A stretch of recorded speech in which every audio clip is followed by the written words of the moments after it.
Bonjour à toutes et à tous, bienvenue dans cette nouvelle vidéo. J'espère que vous portez bien et que vous passez une bonne journée. Aujourd'hui, nous allons voir les dividendes en bourse et comment profiter de l'effet cumulé de ces dividendes en les réinvestissant sur le long terme. Nous allons voir dans cette vidéo que l'effet cumulé peut avoir un effet important sur le long terme et vous me donnez même l'opportunité d'avoir un portefeuille boursier dépassant le million d'euros si vous investissez assez d'argent et sur un horizon de temps assez long. Dans cette vidéo, nous verrons tout d'abord ce qu'est un dividende et comment le toucher.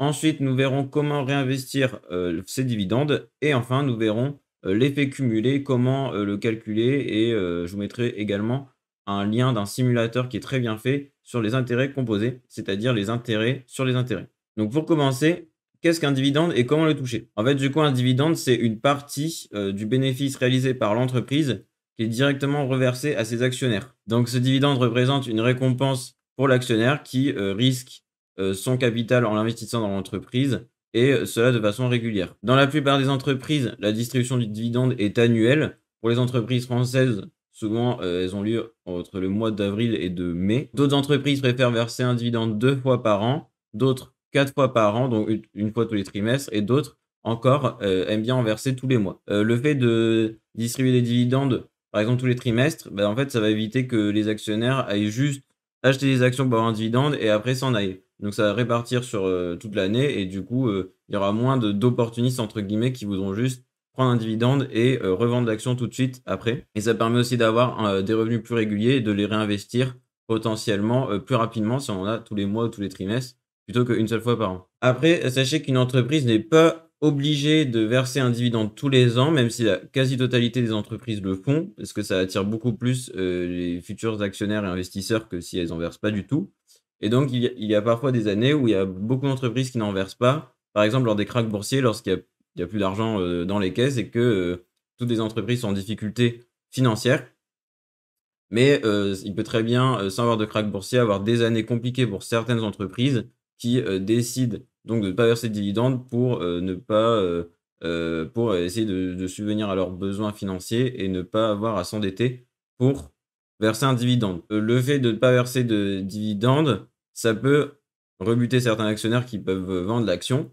Donc certaines entreprises vont soit prendre dans leurs réserves, donc c'est-à-dire dans leurs capitaux propres, souvent, ou alors ils vont s'endetter sur le court terme pour pouvoir avoir assez de dividendes et distribuer soit un dividende plus faible que les années précédentes ou au même niveau que les autres années pour fidéliser les actionnaires au maximum. Du coup, on peut voir la proportion des bénéfices qui sont redistribués aux actionnaires. Ça s'appelle le payout ratio. Vous avez également en français, donc, c'est le ratio de distribution des bénéfices, mais vous trouverez plus facilement sur Internet payout ratio. Donc, pour avoir un bon payout ratio, je vous recommande d'avoir entre 40 à 70% des bénéfices qui sont redistribués aux actionnaires. Parce qu'en dessous de 40%, l'entreprise est un peu radine et au-dessus de 70%, c'est trop. Et elle en a plus assez pour développer de nouvelles activités et continuer à financer son expansion. Attention aussi, si l'entreprise donc s'endette régulièrement et a un payout ratio qui est supérieur à 100%, voire 200%, là, ça peut être dangereux parce que ça veut dire que l'entreprise n'a pas de réserve et que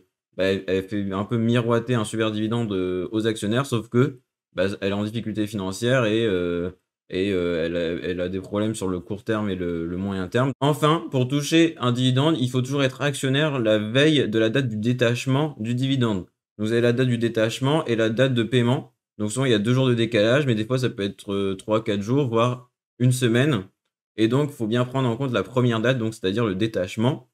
Et aussi, il faut bien faire attention aux jours fériés ou aux week-ends parce que c'est des jours ouvrés. Donc, un dimanche, ça comptera pas. Il faudra l'avoir le vendredi, par exemple, si le détachement est le lundi. Donc, après, vous pouvez trouver les dates de détachement sur le site de l'entreprise, dans l'espace actionnaire ou sur votre broker en ligne. Souvent, il est indiqué très facilement et c'est très facile de trouver la date de détachement du dividende. Donc maintenant, nous allons voir comment réinvestir ces dividendes avec un PEA ou avec un compte titre. Soit vous investissez avec un PEA, donc c'est-à-dire que vous ne payez que les prélèvements sociaux à 17,2%, mais ces prélèvements sociaux sont pris que lorsque l'argent sort du plan d'épargne en action. Tant qu'il est dedans et que vous n'y touchez pas, en fait, vous ne payez pas de prélèvements sociaux. Donc c'est-à-dire que tant que vous ne retirez pas d'argent, le rendement brut est égal au rendement net parce que vous n'avez pas les prélèvements qui interviennent. Vous pourrez investir beaucoup plus de dividendes qu'avec un compte titre. Après, le truc, c'est qu'avec le PEA, vous êtes limité à 150 000 € en plafond. Donc, s'il y a des personnes qui veulent investir plus ou qui ont plus d'argent à mettre, bah, il faudra forcément avoir un compte titre une fois que le PEA sera rempli en entier. Et donc, sinon, si vous faites avec un compte titre, là, vous aurez donc la flat tax, c'est-à-dire 17,2 % de prélèvements sociaux plus 12,8 % d'impôt sur le revenu, donc 30 % au total. Et eux, ils sont pris directement dès que vous touchez vos dividendes. Comme ça reste pas dans le plan et que ça arrive directement sur votre compte espèce, bah, du coup, c'est prélevé instantanément. Et donc, l'effet de réinvestissement des dividendes sera beaucoup plus lent et moins important que dans un PEA. Pour déclarer à vos impôts ce revenu, ce sera dans la case 2DC. Bon, je regarde parce que je ne les connais pas par cœur. Dans la ligne revenu des actions et parts. Et donc, bah, ce sera à faire à chaque année comme vous le savez avec les impôts sur le revenu, qui ont souvent lieu au mois de mai également. Donc, choisir un compte titre ou un PEA, ça va beaucoup dépendre de votre horizon d'investissement. Parce que si vous voulez avoir des dividendes assez rapidement et avant 5 ans, bah, ce sera beaucoup mieux de prendre un compte titre. Par contre, si c'est vraiment du long terme et que vous n'avez pas besoin d'avoir des dividendes tout de suite que vous devez dépenser, bah, autant prendre un PEA parce que ce sera plus pour le long terme et l'effet cumulé sera beaucoup plus important. Et d'ailleurs, si vous comptez sur les intérêts composés et l'effet cumulé, je vous conseille vraiment d'investir sur 10 ans minimum pour que l'effet cumulé puisse se mettre en place et qu'on puisse avoir un début de courbe exponentielle. Parce qu'en dessous de 10 ans, il y aura pas énormément de différence. De plus, sachez que si vous êtes actionnaire au nominatif, donc il faut être pour cela actionnaire dans une entreprise pendant plus de 2 ans et après, vous avez juste à faire une demande auprès d'autres intermédiaires financiers pour qu'ils vous fassent passer du porteur au nominatif. Je vous mettrai également en haut la fiche sur investir au porteur nominatif pour que vous ayez toutes les informations. Et vous aurez également la vidéo sur le PEA et sur le compte titre. Donc, si vous détenez des actions pendant 2 années consécutives au minimum, et ben, certaines entreprises, donc en France par exemple, il y a Air Liquide ou Engie, proposent un dividende majoré de 10 % par rapport au dividende ordinaire pour ses actionnaires au nominatif. Donc, vous aurez un peu plus de dividendes que les autres. Et c'est pour vous remercier de votre soutien sur le long terme. Et aussi, comme vous êtes au nominatif, vous êtes plus engagé que quelqu'un qui est simplement au porteur. Et donc, ça peut être intéressant d'avoir ce dividende majoré pour les entreprises qui le proposent parce qu'il n'y en a pas tant que ça qui le proposent, malheureusement. Et enfin, du coup, petit conseil supplémentaire, cela ne sert strictement à rien d'acheter une entreprise pour toucher un dividende, de le revendre juste après, d'aller en racheter une autre et de faire une collection de dividendes. Tout simplement parce qu'en fait, le dividende, c'est un déplacement des bénéfices sur votre compte, en fait. C'est-à-dire que, par exemple, une entreprise a des actions avec un cours de 100 €. S'il verse 1 € de dividende, et ben, le jour où ce sera détaché de l'action, bah, le cours sera automatiquement à 99 € parce qu'il y a une différence de 1 € qui sera partie dans votre poche.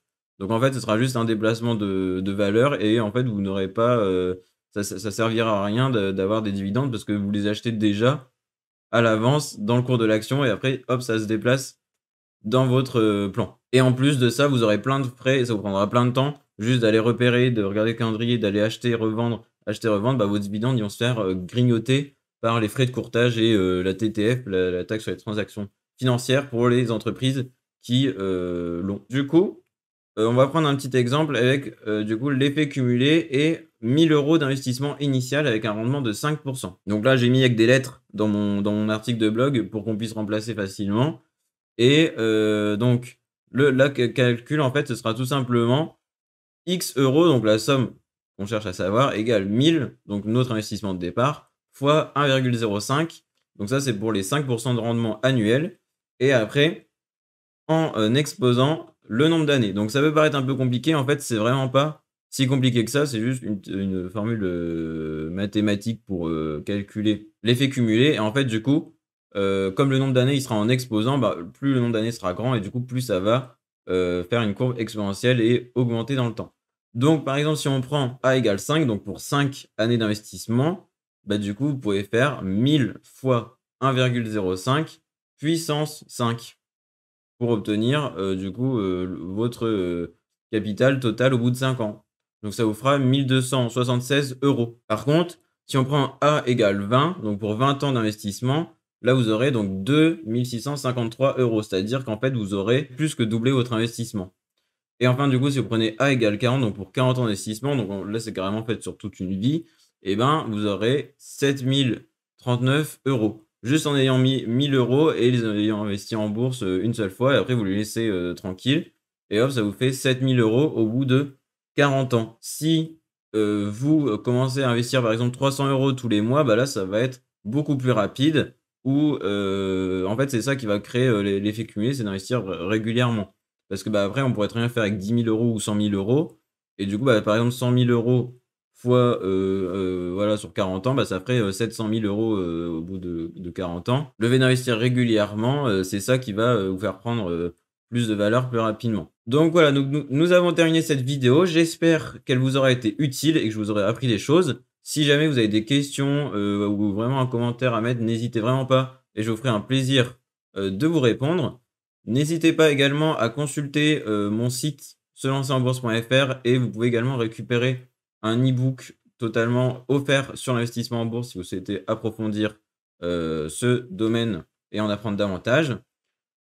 On se dit à très vite, portez-vous bien d'ici là et passez une bonne semaine et à mercredi prochain.